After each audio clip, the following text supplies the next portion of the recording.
Ang balita ngayong lumalabas sa ito raw si Evan Nelly na kasalukuyan ay nandito sa NLEX Road Warriors ay posible raw na baka malipat naman sa Magnolia Hotshots. Dahil ito raw si Evan Nelly, alam natin maraming na-impress dyan nung nasa Phoenix at maski na nang nandito ngayon sa NLEX Road Warriors.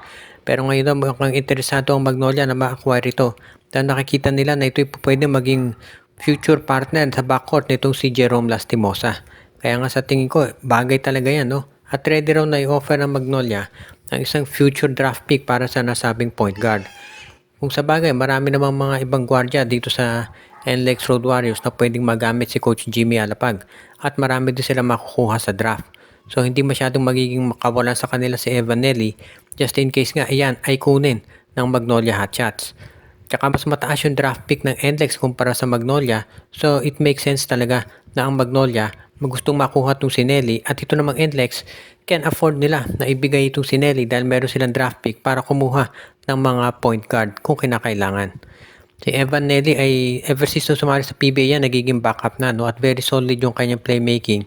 Kaya sa tingin ko yung laro nito ay pwede talagang complement kay Jerome Lastimosa. Dahil si Jerome Lastimosa more of a scorer, samantala naman doon si Evan Nelly ay kilala yan bilang playmaker. Kaya sa tingin ko, ito yung bagay talaga na magpartner sa backcourt ng Magnolia.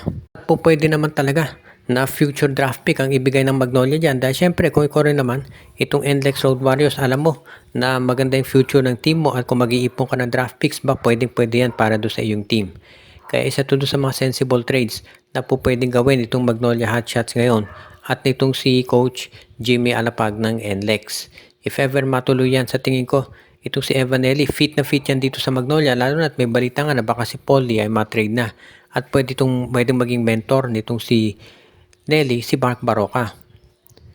Ang TNT tropa naman daw ngayon ay nag-iisip ng bagong trade na pwedeng gawin pagkatapos mabolilyaso yung kanilang plano na pagkuha dito kay Joshua Monson.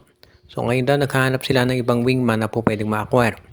Ang una sana nilang plano ay kunin to si Christian David, pero ang naging problema nga ito si Christian David naman ay nagkaroon ng injury at hindi na nagamit ng Blackwater. So obviously hindi rin yan pwedeng kunin itong si Coach Jimmy Alapag sa ngayon dahil may injury nga. Kaya tignan natin kung ano ang gagawin ngayon nitong si Coach Jimmy Alapag o rather itong si Coach Chot Reyes para dito sa kanyang roster.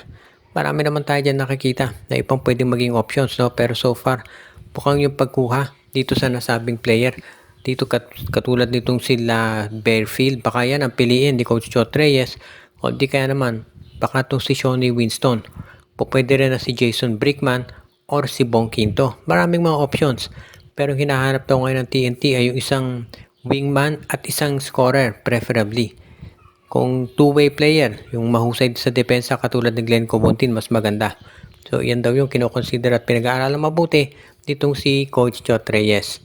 In any case, itong break na to nakatulong talaga yan para makarecover yung mga napakaraming players ng TNT na may injury. At yan talagang inaabangan ng marami.